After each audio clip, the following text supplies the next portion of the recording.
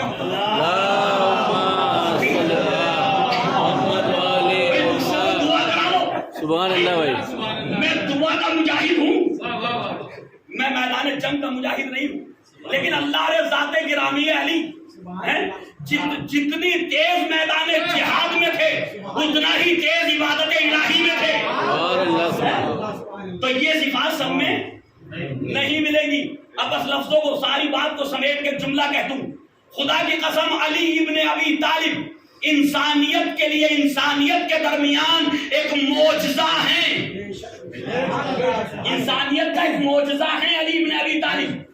چاہے کوئی انہیں امام مانے یا نہ مانے، یہ تو ماننا ہی پڑے گا کہ سارے کمالات، سارے فنون ذات علی میں سما گئے. صلوات ہے محمد وعلی محمد. اور علم کا کمال یہ تھا، سنیے غور سے، علم کا کمال یہ تھا. اور کبھی علم کے سلسلے میں اپنے اوپر فخر نہیں کیا میرے مولا نے. کبھی نہیں کہا کہ میں اتنا بڑا عالم ہوں. نہیں، جب بھی علم کی بات آئی تو کہا علمنی رسول اللہ الف باب. نبی کریم نے مجھے 1000 باب کی تعلیم دی. تم کہاں سمجھو گے نبوت و رسالت کا کیا ہے؟ تم کیا سمجھو گے جو یہ کہتے ہو جیسا شک آج ہوا، جو یہ نعرے لگاتے ہو جیسا شک آج نبی کے بارے میں گزرا ایسا نہیں ہوتا تو روز تھا. صلوات ہے محمد علیہ محمد. آج کے جیسا نہیں ہوا یعنی شک تو روز ہی تھا نبوت و رسالت میں. لیکن میرے مولا نے کبھی فخر نہیں کیا، ہمیشہ اپنے آپ کو شاگرد بتایا نبی کریم کا. فرمایا علمنی رسول اللہ الف باب. نبی کریم نے مجھے 1000 باب کی تعلیم دی. کتنے باب سکھائے؟ 1000 باب. یہ نہج البلاغہ کلمات قصار میں ہے. وَيَفْتَحُ اللَّهُ مِن كُلِّ بَابٍ أَلْفَ بَابٍ. اور پھر خداوند عالم نے میری محنتوں کے ذریعے ہر ایک باب سے 1000 باب علم کے بیڑوں پر کھول دی. ہر وہ ایک باب جس سے جو نبی نے تعلیم دیا تھا، جب میں نے اس میں غور و فکر کیا تو خداوند عالم نے اپنی توفیقات کو میرے شامل حال کیا. اور ہوتا نہیں ہوتا، ایک علم سے 10 علم پیدا ہوتے ہیں اگر انسان غور کرنے بیٹھ جائے. کسی بہت بڑے فلسفی نے کہا تھا کہ جتنی دیر انسان چراغ کے نیچے کتاب لے کے پڑھتا ہے نا چراغ کے سامنے، اتنی دیر چراغ پہ غور کر لے تو زیادہ علم مل جائے گا. صاحب محمد والے محمد. غور و فکر جو ہے وہ، لیکن یہ تو ایک علم ظاہری ہے جسے ہم کتابوں میں پڑھ رہے ہیں. حقائق علم تو وہ ہے کہ جب نظر گہرائی اور اس کی حقیقت میں اتر آئے. تو جب اسی باب کی حقیقت میں نظر مولا کائنات گزری تو توفیقات الہی یہ ہوئی کہ آپ کو ہر باب سے 1000 باب قائم. سبحان اللہ. ہر باب سے 1000 باب. اب 1000 کو 1000 سے ذرا ضرب کیجیے، کتنا ہو گیا؟ 10 لاکھ. جی 10 لاکھ ابواب علم کس کے پاس ہیں؟ حضرت علی علیہ السلام کے. ابھی بھی پوچھنے والا یہ تعجب کرتا، علی جب کوئی بات پوچھی جاتی ہے تو آپ فوراً کیسے بتا دیتے؟ تھوڑی دیر غور و فکر نہیں کرتے؟ تو میرے مولا نے کہا کہ اچھا میں تم سے سوال کرتا ہوں، تم بتاؤ تمہارے ہاتھ میں انگلیاں کتنی؟ کہنا 5. کہنے لگا 5. کا غور و فکر تو تم نے بھی نہیں کیا. میں نے سوال کیا، غور و فکر تم نے بھی نہیں کیا، تم نے فوراً کہہ دیا 5. ہاتھ تو دیکھ لیتے اپنا ہے نہیں. تو تم نے یہ زحمت بھی نہیں کی کہ اپنا ہاتھ بھی دیکھو. کہا مولا اس میں دیکھنے کی ضرورت کیا ہے، یہ روز میرے سامنے ہے. کہا بس جیسے یہ تیرا ہاتھ تیرے سامنے، یہ کائنات علی کی قسم کے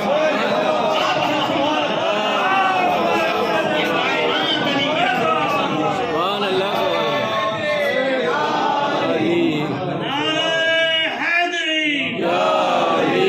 عزیزان گرامی، نہج البلاغہ میں خطبہ ہے مولا کائنات کا کہ تخلیق زمین کیسے ہوئی. جائیے دیکھیے گا، ترجمہ دیکھیے گا اس کا جا کر. خدا نے زمین کا فرش کیسے بچھایا، وہ ساری تفصیلات اس میں موجود ہیں.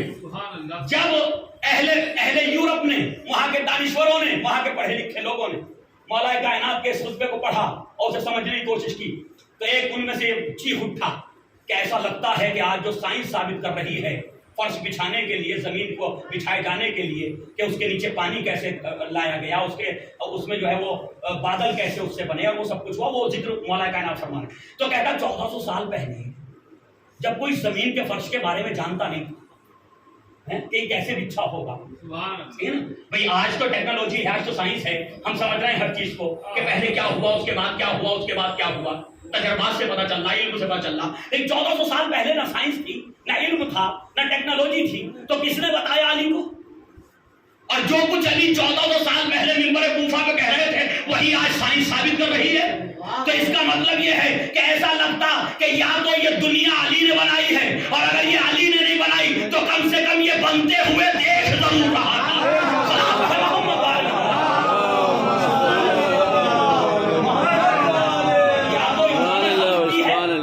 ایسا لگتا کہ یہ دیکھ رہا تھا، تو وہ نتیجے پہ بالکل صحیح پہنچا. خلق تو نہیں کی علی نے، صحیح ہے نا، لیکن بنتے ہوئے تو سب کچھ دیکھا. سلام پر محمد والے محمد.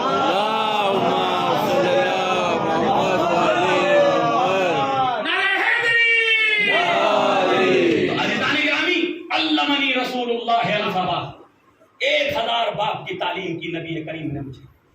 اور اس کے بعد ایک اور حدیث میں ایک اور اس جگہ پہ فرمایا زق العلم زقا زقا، مجھے نبی کریم نے ایسے علم بھرایا جیسے کوئی پرندہ اپنے بچے کو غذا بھراتا ہے. کیا کہنا چاہتے ہیں حضرت علی؟ کہ بیچ میں کوئی فاصلہ نہیں ہونے دیا، کوئی بیچ میں فاصلہ نہیں ہونے دیا.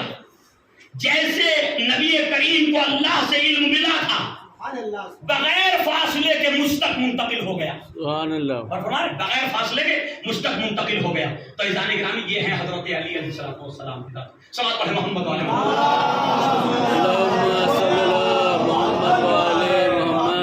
اور آپ نے نبی کریم کے ساتھ، اور ذرا غور فرمائیے گا، فرماتے کہ کانا یجاورو بحرا، نبی کریم ہر سال ہرا میں جایا کرتے، غار ہرا میں جاتے تھے عبادت کے لیے، غور و فکر کے لیے، کائنات میں غور و فکر کرنے کے لیے، مخلوقات میں غور و فکر کرنے کے لیے ہر سال جاتے تھے.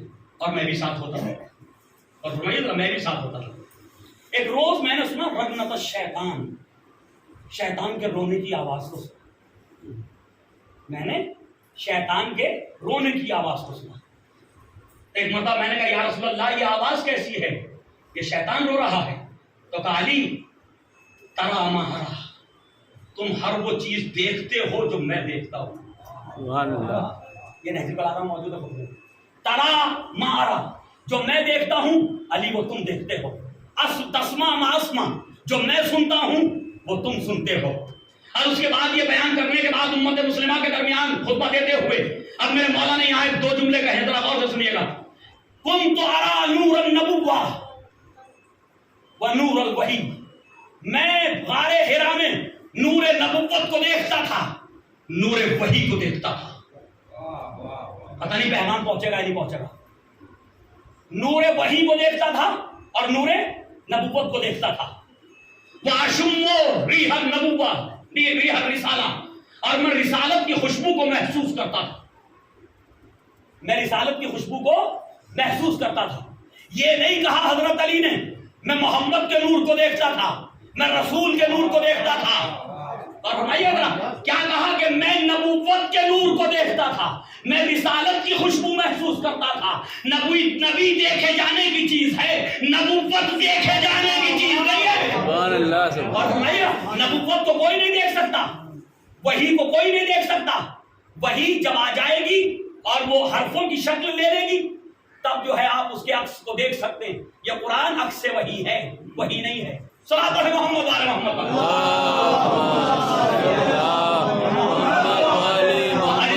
فرماتے ہیں کہ میں نور رسالت، نور نبوت اور نور وحی کو دیکھتا تھا. اب ذرا یہاں آپ کو روکوں گا میں تھوڑا سا. یہ نور نبوت ہے کیا؟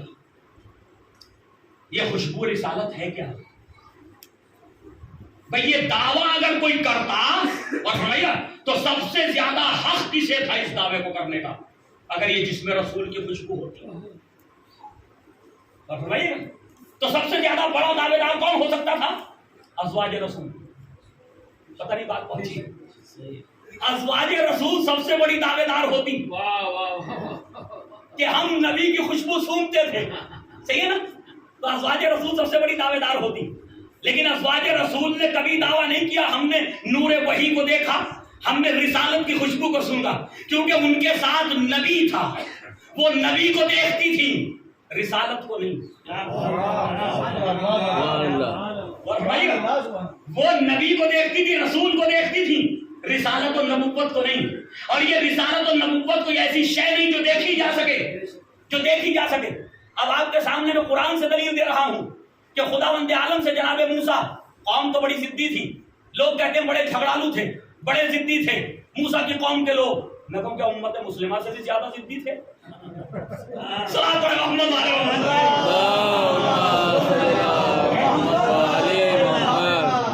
امت مسلمہ سے بھی زیادہ جھگڑالو تھے بھائی، یہ کم ہے کہ جھگڑے میں ان کا ڈال کے جھگڑا کر لیں، صحیح ہے نا؟ بغیر پروف کے تو ہم لگا لیں، صحیح ہے نا؟ تعزیزان گرامی چلیے وہ بات کو جانے دیجیے، وہ ایک تبلیغی موضوع ہے، صحیح ہے؟ تو کہتے ہیں کہ جی موسیٰ کی قوم بڑی جھگڑالو تھی، بڑی ضدی تھی۔ ایک دن کہنے لگے یا موسیٰ ہم تو اس وقت تک نہیں ایمان لائیں گے۔ اور سب کب لاؤ گے؟ موسیٰ کے ساتھ تو ہو، کب لاؤ گے ایمان؟ موسیٰ کے ساتھ ہیں، من و سلوہ آ رہا ہے، کھانا دیا جا رہا، کھا رہی قوم، اور پھر کہیں ہم ایمان نہیں لائیں گے تمہارے اللہ پہ۔ تو پھر ان پہ کیوں لے آئے؟ اللہ کے بغیر تو یہ بھی نہیں ہے، ان پہ کیوں ایمان لیں؟ ہم ایمان نہیں لائیں گے، کیوں؟ جب تک اپنی آنکھوں سے نہ دیکھ لیں۔ قرآن میں آیت ہے، دیکھیے گا جب تک اپنی آنکھوں سے نہ دیکھ لیں اللہ کو۔ تو جناب موسیٰ بیچارے سیدھے سادے انسان جا کر کے کوہ طور پہ کہنے لگے یا اللہ یہ قوم تو بڑی ضدی ہے، بڑی جھگڑالو ہے، یہ تو یہ کہتی جب تک تجھے دیکھ نہ لے ایمان نہیں لائے گی۔ کہنے لگے جاؤ ان سے کہو لن ترانی، قرآن نے پہلے جملے رکھے، لن ترانی، ہرگز ہرگز وہ مجھے نہیں دیکھ سکتے۔ پھر بھی دیکھنے کی اگر ضد ہے تو ان سے کہو کوہ طور پہ آ جائیں، ہم ایک نور چمکائیں گے، اگر اس نور کو دیکھ کے برداشت کر لیا تو ہمیں دیکھ سکیں گے۔ فرمائیں ایک نور چمکائیں گے، اگر اسے برداشت کر لیا تو ان سے کہو ہمیں دیکھ لے گی۔ اس کا مطلب شرط یہ ہے اللہ کو دیکھنے کی کہ اسے دیکھ کے برداشت کر لو۔ شرط یہ ہے اللہ کو دیکھنے کی کہ اس نور کو جو چمکے گا کوہ طور پہ اللہ کی طرف سے، اسے دیکھ کے برداشت کر لو۔ اگر اسے برداشت کر لیا تو تم ہمیں دیکھ لو گے۔ تو یہ شرط رکھ دی نا۔ اب نور چمکا، آیت یہ کہتی ہے موسیٰ بے ہوش ہو گئے اس نور کو دیکھ کر کے، امت جل کے راکھ ہو گئی۔ امت موسیٰ بنی اسرائیل جل کے راکھ ہو گئے۔ اب سوال تو اپنی جگہ باقی ہے، میرے معبود ولو جل گئے، سوال تو یہ ہے کہ جو نور چمکا وہ تھا کس کا؟ اور فرمائے بھائی جو نور چمکا، جو تجلی ہوئی کوہ طور پہ، وہ نور تھا کس کا؟ اگر خدا کا تھا تو موسیٰ نے بھی دیکھ لیا، قوم نے بھی دیکھ لیا۔ بھائی دیکھنے کے بعد ہی تو بے ہوش ہوئے موسیٰ، دیکھنے سے پہلے تو نہیں ہوئے۔ اور قوم بھی دیکھنے کے بعد جل کے راکھ ہوئی تو دیکھ تو لیا، اس کا مطلب تو دیکھے جانے لائق چیز ہے۔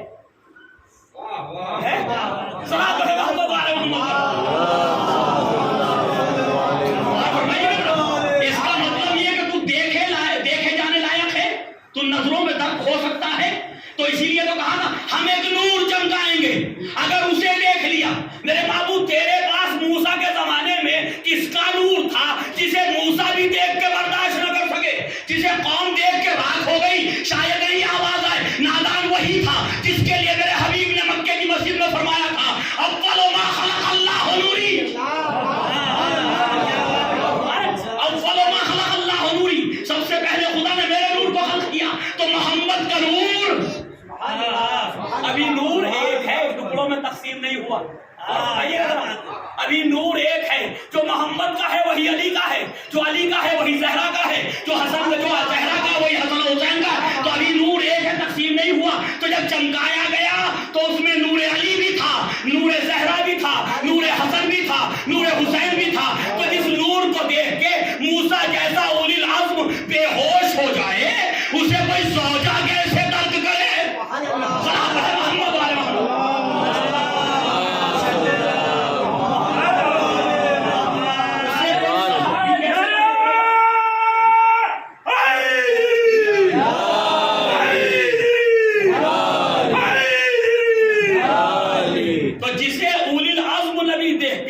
نہ کر سکے اسے کوئی صحابی اور کوئی زوجہ دیکھ کے برداشت کیسے کرے گی؟ تو اسی لیے تو کسی نے دعویٰ نہیں کیا ہم نور رسالت کو دیکھتے تھے، نور وحی کو دیکھتے تھے. اور فرمائیے گا یہ صرف دعویٰ کیا علی نے، کیوں؟ اسی نور کا ٹکڑا تھے، اسی نور کا ٹکڑا، اسی نور کا جز تھے، تو ان کے لیے دیکھنا آسان تھا. تو فرمایا یہ ایسی فضیلت ہے میرے مولا کی جس کا کوئی دعوے دار تاریخ میں نہیں ہے کہ کبھی کسی نے نور نبوت کو دیکھا ہو، نور رسالت کو دیکھا ہو، نور وحی کو دیکھا، خوشبو رسالت کو سونگھا ہو. کوئی ایسا دعوے دار نہیں ہے. اور احسان گرامی علم کا کمال یہ تھا میرے مولا کے، خود فرماتے تھے میرے مولا کہ میرے پاس دو، یعنی اب یہ عربی کے جملے، مدخلان عند رسول اللہ، کہ میرے پاس 2 مرتبہ نبی کے پاس جانے کا موقع تھا. ہر روز 2 بار جاتا تھا میں نبی کے پاس، دن میں 2 بار، روز دن میں 2 بار حضور اکرم کی خدمت میں جاتا تھا. اگر بیویوں کے ساتھ تشریف فرما ہوتے تو آپ اپنی بیوی سے کہتے تم اٹھ جاؤ علی آ رہے. فرمائیے ذرا، تم یہاں سے اندر چلے جاؤ، حجرے میں چلے جاؤ، علی آ رہے.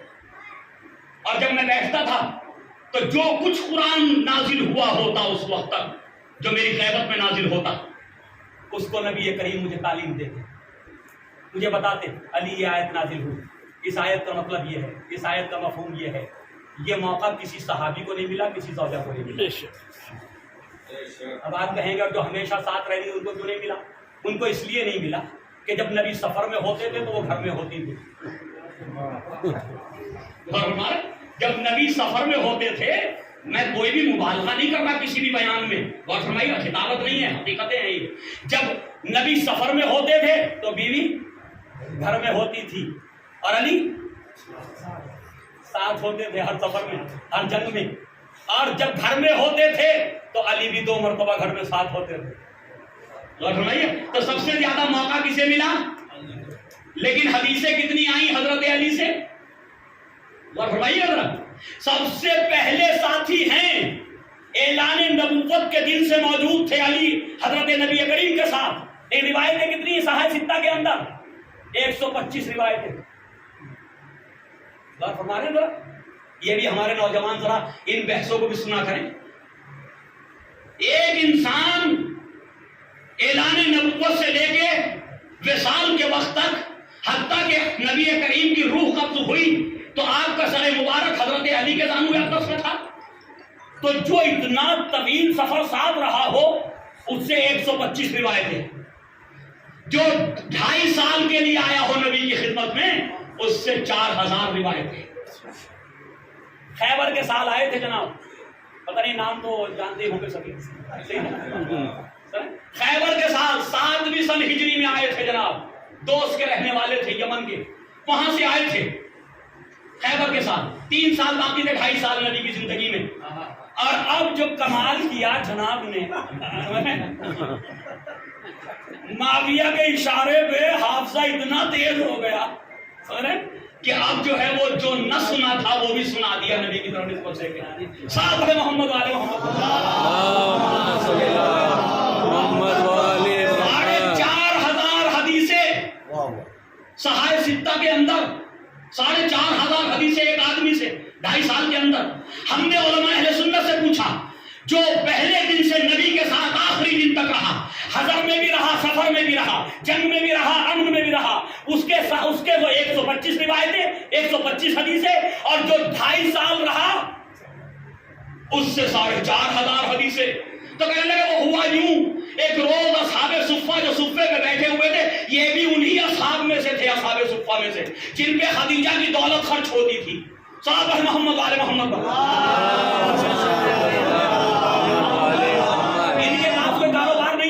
انکم کا کوئی ذریعہ نہیں تھا. اصحاب صفہ کے پاس نبی کریم ان کو کھانا دیتے تھے، محلے کے لوگ رحم کھا کے کھانا دے دیا کرتے تھے، ان میں سے تھے جناب. اب جب ان میں سے تو ایک روز حضور پاک کا اس صفے کے پاس سے چبوترا، صفہ یعنی چبوترے کے پاس سے جو گزرے آپ، تو ایک عورت نے جلدی سے آ کر کے، اس کی نئی کوئی بکری ابھی دودھ دینا شروع کیا تھا، اس نے جلدی سے برکت کے لیے دودھ کا گلاس حضور پاک کی خدمت میں پیش کیا. یا رسول اللہ یہ بکری کا دودھ ہے، آپ اسے پی لیجیے، میرے یہاں برکت ہوگی۔ بس جیسے نبی کریم چاہتے تھے لبائے مبارک کو لگائیں تو ادھر سے آواز آئی یا رسول اللہ میں بہت بھوکا ہوں۔ اب رحمت للعالمین بھلا کسی کی بھوک کو کیسے دیکھ سکتے تھے، لہذا آپ نے فوراً وہ گلاس، وہ کوزہ، وہ جو ہے وہ کاسا ان کی طرف بڑھا دیا، کیونکہ لبوں سے لگ گیا تھا۔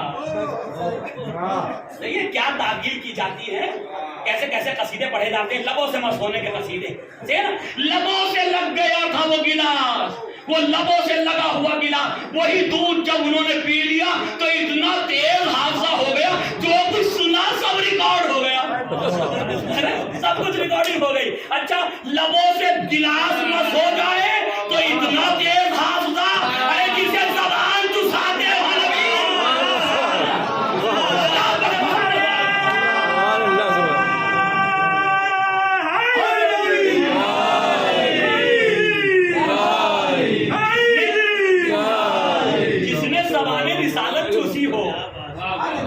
کتنا تیز حافظہ ہوگا۔ سبحان اللہ۔ تائزان گرامی اندازہ کیجئے کیا حسد ہے علی کے ساتھ، کیا دشمنی ہے میرے مولا کے ساتھ، کہ میرے مولا کی فضائل کو کسی طرح کمالات کو چھپایا جائے، ان پہ پردے ڈالے جائیں، یہی تو ہے اور کیا، کہ ادھر اس کو بیان کیا جا رہا ہوں گلاس مس ہونے سے اتنی برکت ہو گئی، صحیح نا، وہ اتنے بابرکت ہو گئی۔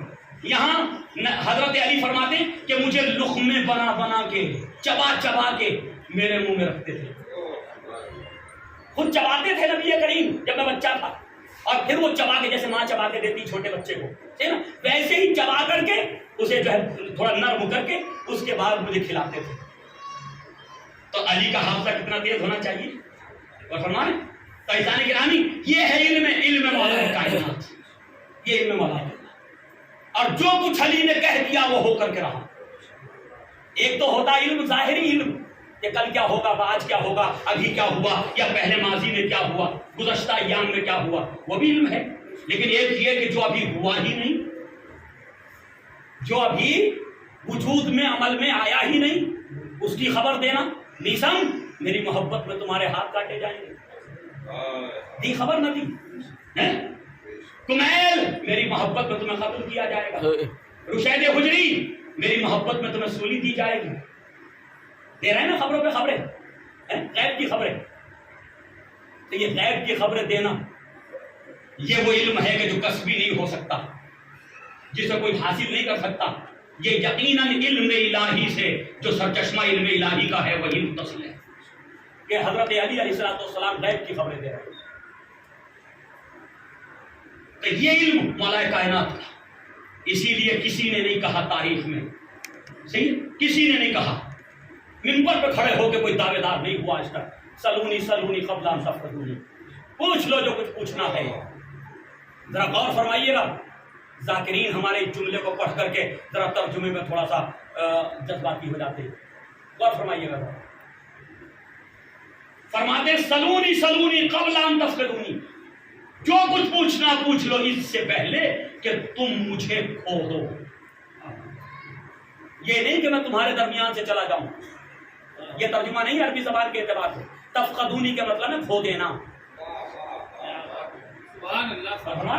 جو کچھ پوچھنا پوچھ لو اس سے پہلے کہ تم مجھے کھو دو، یہ نہیں کہا میرے مولا نے اس سے پہلے کہ میں تمہارے درمیان سے چلا جاؤں، کیوں علی اسے کہتے ہی نہیں جو دنیا میں آئے اور چلا جائے، علی نہیں ہو سکتا کہ جو دنیا میں آئے اور چلا جائے، نہیں، علی تو آج بھی موجود ہیں، عبادتیں نظر آئے تو علی موجود، سخاوت نظر آئے تو علی موجود، علم نظر آئے تو علی موجود، حق کی گفتگو نظر آئے تو علی موجود، تقویٰ نظر آئے تو علی موجود، خوف الہی نظر آئے تو علی موجود، خدمت انسانی نظر آئے تو علی موجود۔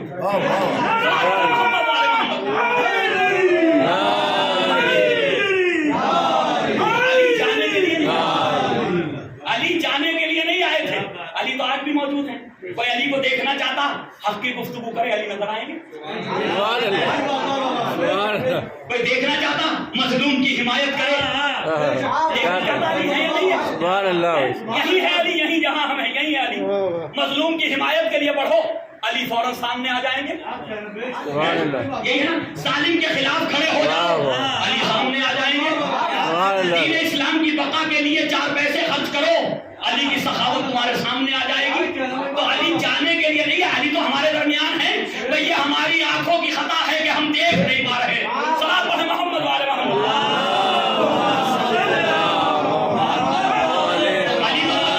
تو علی جاننے کے لیے نہیں آئے. کیا فرمایا اس سے پہلے کہ تم کھولو؟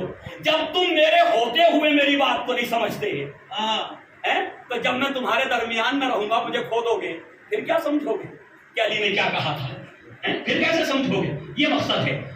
تو فرماتے ہیں کہ سلونی سلونی سلونی. اور اس کے بعد ایک جملہ اور فرمایا, میرے بعد جو بھی یہ دعویٰ کرے گا وہ ذلیل ہوگا. میرے بعد جو بھی یہ دعویٰ کرے گا, بڑے سادے لفظوں میں کہتی ہے میرے مولا, میرے بعد اگر کوئی یہ دعویٰ کرے گا منبر پہ آ کر کے تو ذلیل ہوگا. اس کا مطلب مولا کی نگاہیں دیکھ رہے ہیں کہ دعویٰ کریں گے. صحیح ہے نا؟ دعوے دار آئیں گے علی کے حسد میں, علی کے بغض میں, کہ جی علی تھوڑی تھے ہم بھی ہیں. دکھانا تو ہے نا علی کے مقابلے میں, علی ہی تھوڑی تھے, اتنے بڑے عالم ہم بھی ہیں. اب وہ ایک عالم آ گیا منبر پہ عراق کے اندر, آنے کے بعد کسی نے پوچھ لیا علی نے دعویٰ کیا تو کہنے لگا سلونی سلونی, مجھ سے پوچھ لو جو پوچھنا. لیکن وہ جملہ اس کے ذہن میں نہیں رہا کہ علی نے یہ بھی کہہ دیا جو دعویٰ کرے گا ذلیل ہوگا. مسجد بھری تھی مرد و خواتین سے. مرد تو خاموش رہے کیونکہ مرد سیاست کے پروردہ ہوتے ہیں. اور ان کی نظریں ہمیشہ مسالے کو دیکھتی, یہاں بولنا صحیح ہے یا نہیں. لیکن عورت چیخ اٹھی. صحیح نا؟ یہاں بھی عورت نے جواب دیا, عورت چیخ اٹھی. اچھا تمہیں اپنے علم, تمہارا علم اور علی کا برابر ہو گیا؟ کہنا ہاں, اگر علی کہہ سکتے میں بھی کہہ سکتا ہوں. تو ایک مرتبہ کہا اس عورت نے, اچھا یہ بتاؤ جناب سلیمان کے لیے قرآن کہہ رہا ہے, جب سلیمان کا لشکر گزر رہا تھا تو قرآن نے یہ آواز دی, اس چیمٹی نے یہ کہا یا ایھا النمل, اے نملو, اے چیمٹیوں تم اپنے گھروں میں چلی جاؤ. تو یہ بتاؤ جو کہہ رہی تھی وہ نر تھی یا مادہ؟ جو کہہ رہی تھی وہ نر تھی یا مادہ؟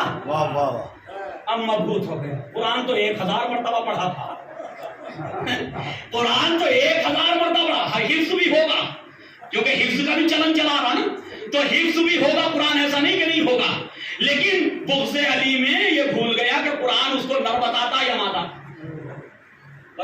تو کہنے لگا اس کا میں کیسے بتاؤں کہ وہ نر تھی یا مادہ؟ کہا تم نے قرآن نہیں پڑھا؟ مقابلہ علی کا کرتے ہو تو دفتیوں والا قرآن کا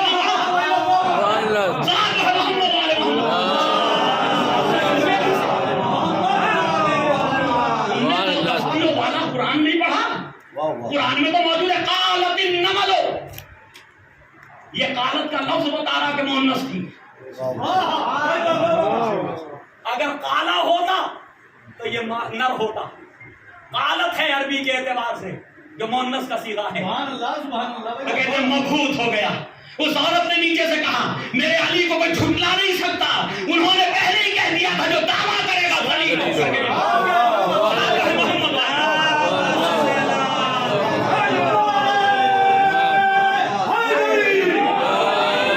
دعویٰ کرے گا وہ ذلیل ہو کے منبر سے اترے گا. پھر اس عورت نے کہا ایک اور سوال ہے اگر بتا سکتے ہو تو بتاؤ. کہنے لگا بولو.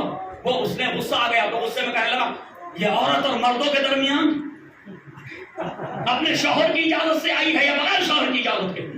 اگر شوہر کی اجازت سے آئی ہے تو خدا اس پہ لعنت کرے, اور اگر بغیر شوہر کی اجازت کی آئی تو خدا تجھ پہ لعنت کرے.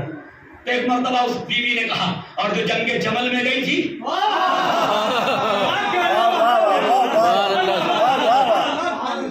اس کے لیے کیا حکم ہے؟ میرے لیے تو حکم لگا دیا. جو جنگ جمل میں گئی تھی اس کے لیے کیا حکم ہے؟ شوہر تو تھے نہیں, وہاں تو یہ دونوں باتیں ہو نہیں سکتی. شوہر کی اجازت تو شوہر تو تھے نہیں, تو مجھ پہ لعنت بعد میں کرنا, پہلے اس پہ لعنت کرو.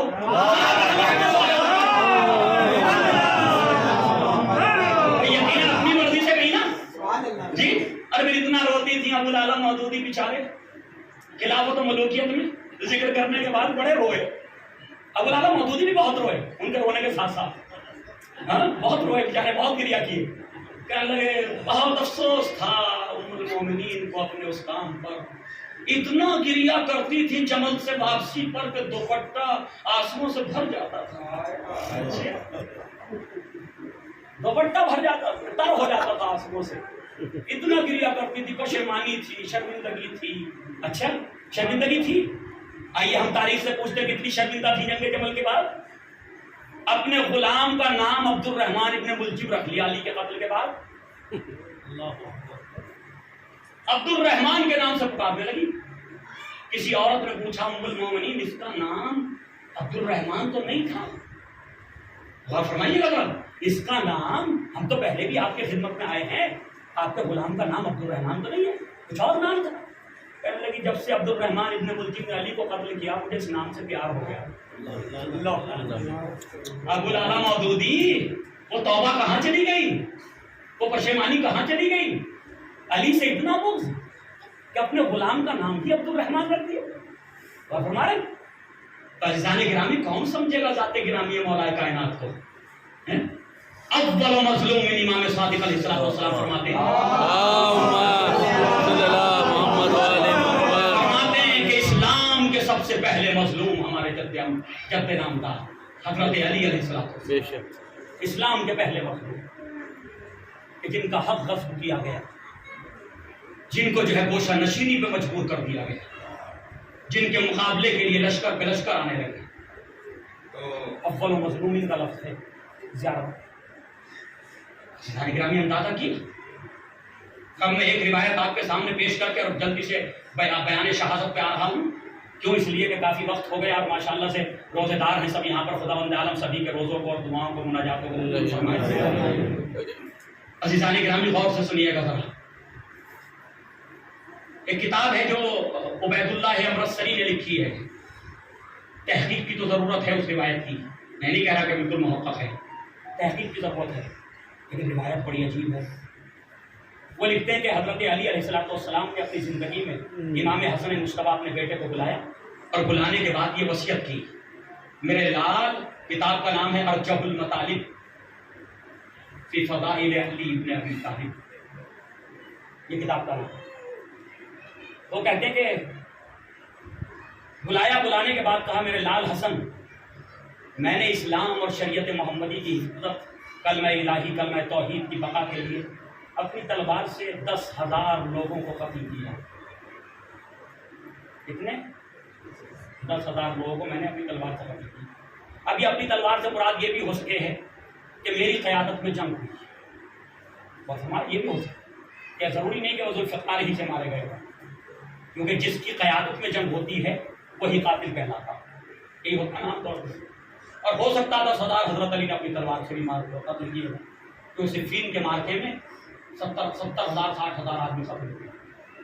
اور لیلۃ الحریر وہ جو رات تھی جس میں بہت گھمسان کی جنگ ہوئی ہے، جس میں سروں کی بارش ہوئی ہے، ہاتھ کٹ کٹ کے گرے ہیں، وہ بھی مولا نے لڑی ہے. تو ہو سکتا، لیکن پھر بھی تحقیق کی ضرورت ہے. تو عزیزان گرامی تعداد میں تحقیق کی ضرورت ہے، روایت میں نہیں. صلوات پڑھے محمد والے محمد.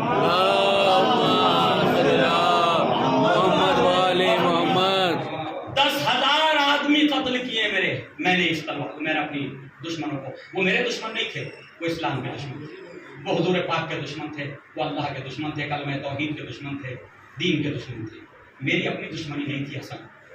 لیکن کیونکہ میں ڈرتا ہوں کہ کہیں ایسا نہ ہو کہ میرے بعد جب بنو امیہ یا بنو عباس کی حکومت آئے، بنو امیہ کی حکومت آئے، تو ایسا نہ ہو کہ وہ میرے جسم اقدس کو میری قبر سے نکال کے میری قبر کو اپنے آبا و اجداد کے انتقام میں ایسا کریں. لہذا میرے لال حسن، یہ آخری وقت کی وصیت ہے آپ کا میرے مولا کی. میرے لال حسن، میں آپ کو ایک وصیت کرتا ہوں. یہ کوفے والے ہر ایک چاہتا ہے، یہاں بچہ، ہر ایک بیوہ، ہر ایک یتیم، ہر ایک جوان، ہر ایک بزرگ چاہتا علی کے جنازے میں شریک ہو، ہر ایک چاہتا علی کے جنازے میں شریک ہو. لیکن میرے لال، ان سے منع کر دینا، کہہ دینا آپ کے مولا نے وصیت فرمائی ہے کہ کوئی اپنے گھر سے باہر نہ نکلے، کوئی اپنے گھر سے باہر نہ نکلے. اتنے مظلوم ہیں علی جو مظلومیت سمجھ میں آئی نا علی کی، اپنے مولا کی مظلومیت سمجھ میں آئی نا، کتنے مظلوم ہیں علی. پورے عالم اسلام پہ عدل و انصاف کی حکومت کر رہا ہو، وہ اپنے جنازے میں آنے سے اپنے چاہنے والوں کو منع کرے. ہر ایک چاہتا کہ اس کے جنازے میں زیادہ سے زیادہ لوگ آئیں، زیادہ سے زیادہ چاہنے والے شریک ہوں. کوئی رشتہ دار، کوئی دوست، کوئی احباب میں ایسا نہ رہے کہ جسے اطلاع نہ ہو کہ جنازہ اٹھے گا. لیکن ہائے میرا مولا عجیب تمنا بیان کر رہے ہیں اپنے بیٹے سے، کہتے میرے لال چاہنے والوں سے کہنا تم اپنے گھروں میں رہنا، اور میرے لال ایک قبر نہ بنانا، 4 قبریں بنانا۔ عباس قمی علیہ الرحمن اس وصیت کو نقل کیا احسن المقام کے اندر، فرماتے 4 قبریں بنانا میرے لال، علی کی 4 قبریں بنانا، رات کی تاریکی میں جنازہ اٹھانا، اور میرے لال خیال کرنا جنازہ آگے سے خود اٹھے گا، میرا تابوت آگے سے خود اٹھے گا، تم بس پیچھے کی طرف رہنا، اس لیے کہ آگے ملائکہ ہوں گے، انبیاء ہوں گے، اللہ کے رسول ہوں گے۔ یہ وصیت فرما رہے 4 قبریں بنانا، وہ جگہیں بھی بنا دی، وہ جگہیں بھی بتائیں امام حسن کو کہاں قبر بنانا۔ میرے لال ایک قبر میری جبل ابیض میں بنانا، کوفے میں پہاڑ تھا ریتیلا جس کا ریت سفید تھا تو اسے جبل ابیض کہتے تھے اس زمانے میں، کہ جبل ابیض کے قریب بنانا ایک قبر۔ دوسری قبر میرے لال مسجد کوفہ کے قریب بنانا۔ تیسری قبر جو ہے میری قرری میں بنانا۔ قرری نجف اشرف کا پہلا نام ہے، سب سے پہلا نام تاریخ میں قرری ہے۔ قرری اسی لیے قربی کہتے ہیں بہت سے حضرات جو نجف میں زندگی گزار چکے، وہ اپنے آپ کو کہتے ہیں قرری سے قربی۔ تعزیزان گرامی قرری میں بنانا۔ چوتھی قبر میرے بہنوئی ام ہانی کے شوہر جودہ کے گھر میں بنانا، جودہ ابن حبیرہ کے گھر میں بنانا۔ میرے لال یہ 4 قبریں بنانا، اور پھر مجھے قرری کی قبر میں لے جا کے دفن کر دیں۔ لیکن لوگوں کو ایسا لگے کہ یہ 4 قبریں علی کے لیے بنائی گئی ہیں، اور ان 4 قبروں کے نشان بنا دینا۔ لو عزیزو آپ کو اور میرے مولا ایک مرتبہ جیسے طبیب نے کہا امیر المومنین اگر آپ وصیتیں کرنا چاہتے تو وصیتیں کر دیں، ایک مرتبہ میرے مولا نے اپنے اہل خانہ کو جمع کیا، آؤ حسن میرے قریب آؤ، حسین میرے قریب آؤ، ایک ایک کو بلایا۔ ارے 18 بیٹیاں تھیں، 18 بیٹے تھے علی کے، 18 بیٹیاں تھیں علی کی، 18 بیٹے تھے علی کے، 36 اولادیں تھیں۔ مجھے نہیں معلوم جب 36 اولادوں کے درمیان علی کا جنازہ ہوگا تو بیٹوں کی کیا حالت ہو رہی ہوگی، بیٹیاں کس طرح حالت ہو رہی ہوگی۔ رقیہ میرے قریب آؤ، خدیجہ میرے قریب آؤ، سبینہ میرے قریب آؤ، سب کو بلایا۔ بلانے کے بعد کا میرے لال حسن میرے قریب آؤ، حسن کو قریب لیا، امام حسن کا ہاتھ پکڑا، ایک مرتبہ کہا محمد حنفیہ میرے قریب آؤ، محمد حنفیہ کا ہاتھ حسن کے ہاتھ میں دیا۔ ایک مرتبہ جناب عباس باقی بچوں کے ہاتھ جناب امام حسن کے ہاتھ میں دیے، ایک ایک کو بلاتے رہے، امام حسن کے ہاتھ میں ہاتھ دیتے رہے۔ میرے لال ان کا خیال رکھنا، میرے بعد ان کو کوئی تکلیف نہ پہنچے، یہ تمہارے چھوٹے بھائی ہیں، کبھی بہن آتی تو کہتے ہیں تمہاری چھوٹی بہن ہے، میرے لال ان کا خیال رکھنا۔ ایک ایک کے لیے وصیت کرتے رہے، آخر میں صرف اور صرف ایک شہزادہ رہ گیا، ایک شہزادہ رہ گیا جس کا نام علی کی زبان پہ ابھی نہیں آیا تھا، سب کے ہاتھ میں دے چکے۔ ایک مرتبہ ام الولید سر و سینہ پیٹنے لگی، اے میرے والیو وارث، ارے مجھ سے کون سی خطا ہو گئی، میرے عباس سے کون سی غلطی ہو گئی، آپ نے سب کے ہاتھ حسن کے ہاتھ میں دے دیے، ارے میرا لال گوشت میں بیٹھا ہوا گریا کر رہا ہوں۔ ایک مرتبہ میرے مولا نے کہا نہیں ام الولید عباس سے کوئی غلطی نہیں ہوئی، ام الولید آپ سے کوئی خطا نہیں ہوئی۔ کہا پھر آپ نے عباس کو حسن کے حوالے کیوں نہیں کیا؟ کہا کہ عباس میرے قریب آؤ، عباس کو قریب بلایا، ایک مرتبہ آواز دی میرے لال حسین آؤ میرے قریب، سارے گھر کے لوگ دیکھ رہے تھے۔ ایک مرتبہ میرے مولا نے کہا مجھے نبی نے خبر دی ہے میرا یہ لال حسین 3 دن کا بھوکا پیاسا کربلا میں قتل کیا جائے گا۔ اے عباس میں حسین کو تمہارے حوالے کرتا ہوں، میرے لال حسین کا خیال رکھنا۔ وصیتیں تمام ہوئی، وصیت مولا کی تمام ہوئی۔ ایک مرتبہ جیسے روح قبر سے انسری سے پروان ہوئی، کوفے میں بحران برپا ہو گیا، وہاں مصیبتاں، وہاں علیہ کے نعرے لگنے لگے۔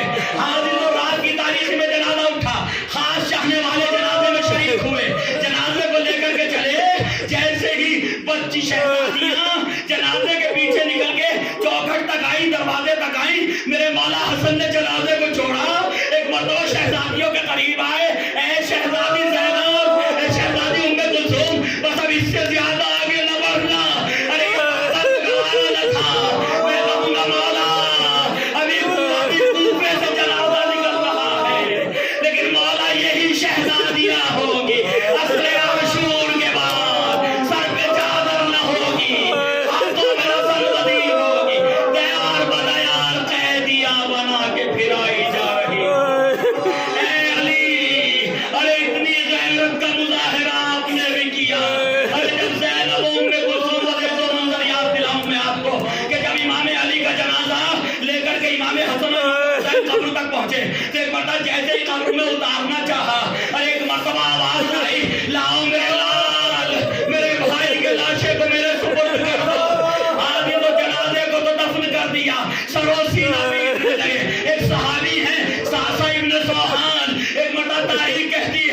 جب مٹی ڈال رہے تھے ساتھ ساتھ تڑپ کے یہ فریاد کر رہے تھے اے امیر المومنین آپ ان شیعوں کو کن کے بھروسے چھوڑے جا رہے اے مولا چاروں طرف زمانہ برا شوب ہے میں کہوں گا یہ سانسا ابھی علی کا جنازہ ہے آپ نے تابوت کو کاندھا دیا لا کے مولا کو دفن کر دیا لیکن ذرا کربلا میں آؤ سید سجاد موجود ہے باپ کا لاشا ریگے گرم پہ پڑا ہوا ہے ہاتھوں میں ہتھکڑیاں پیروں میں بیڑیاں گلے میں طاق خاردار آنکھوں کے سامنے جنازہ حسین پہ گھوڑے دوڑنے لگے لاشا پامال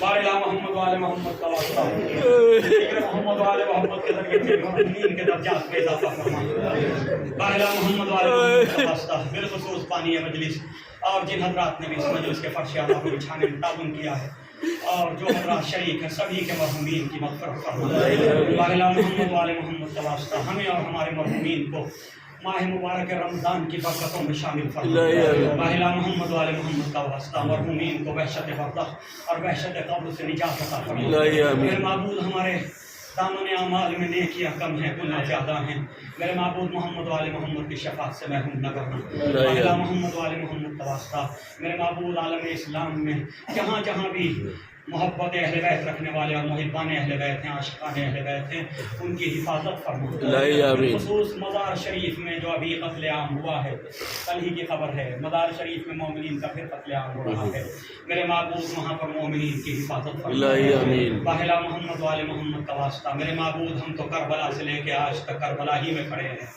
میرے معبود ان کربلا والوں کو بھی خوشی نصیب عطا فرما باہلا محمد والے محمد کا واسطہ میرے معبود کرونا وائرس مختلف شکلوں میں اس روح زمین پہ پھیل رہا ہے میرے معبود اس وائرس کو اس روح زمین سے نیست و نابود فرما تمام ہی مومنین مومنات کی اس وائرس سے حفاظت فرما باہلا محمد والے محمد کا واسطہ بالخصوص محرم سے پہلے پہلے امن و امان قائم فرما تاکہ ہم 2 سال سے عزاداری امام حسین سے جس طرح سے ہم عزاداری کرتے تھے اس سے محروم ہو گئے میرے معبود اس محرم میں ہمیں عزائے امام حسین سے محروم نہ کرنا باہلا محمد والے محمد کا واسطہ ہمارے درمیان جو پریشان حال ہیں ان کی پریشانی کو دور فرما ہمارے درمیان جو صاحبان حاجات ہیں ان کی حاجتوں کو پورا فرما رزق میں برکتیں عطا فرما میرے معبود کاروبار میں ترقی عطا فرما محمد والے محمد کا واسطہ ہمارے امام کے ظہور میں تاجیل فرما ہمارا شمار ان کے غلاموں میں فرما ربنا تقبل منا انك انت السميع العليم ایک مرتبہ سورہ الحمد اور 3 مرتبہ سورہ اخلاص کی تلاوت فرما کر نظر کے طور پر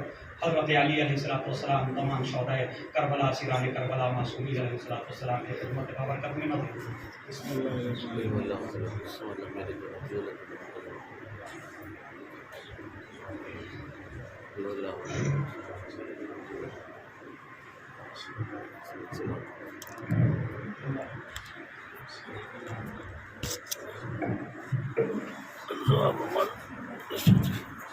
السلام علیکم یا عباد اللہ السلام علیکم یا ابن رسول اللہ السلام علیکم یا ابن امیر المومنین السلام علیکم یا ابن فاطمہ الزہرا سیدۃ نساء العالمین السلام علیکم ولا جدک وابیک السلام علیکم ولا امک واخیک السلام علیکم یا ابو الفضل العباس یا ابن امیر المومنین السلام علیکم یا زینب بنت علی السلام علیکم یا شہداء کربلا جميعا السلام علیکم یا اسیران کربلا جميعا ورحمۃ اللہ وبرکاتہ السلام علیکم یا غریب الغرباء السلام علیکم یا معین الضعفاء والفقراء السلام علیکم یا شمس الشموس ونیس النفوس السلام علیکم ایھا المدفون بعرض دوس السلام علیکم یا مغیث الشیعۃ والزوال فی یوم الجزاء السلام علیکم یا سلطان العرب والعجم یا ابوالحسن یا علی ابن موسی الرضا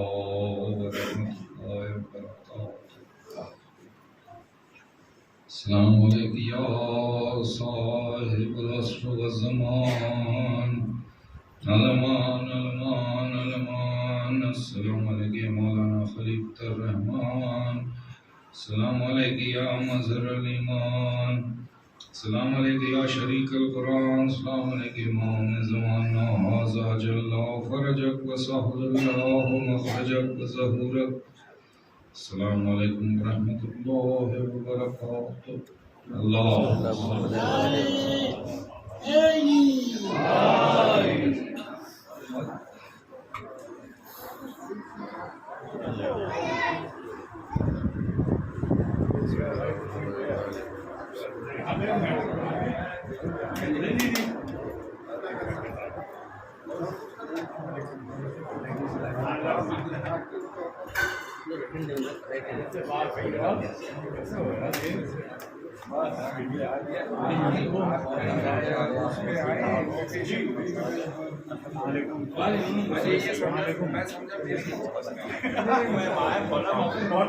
مجھے بتایا معلوم ہی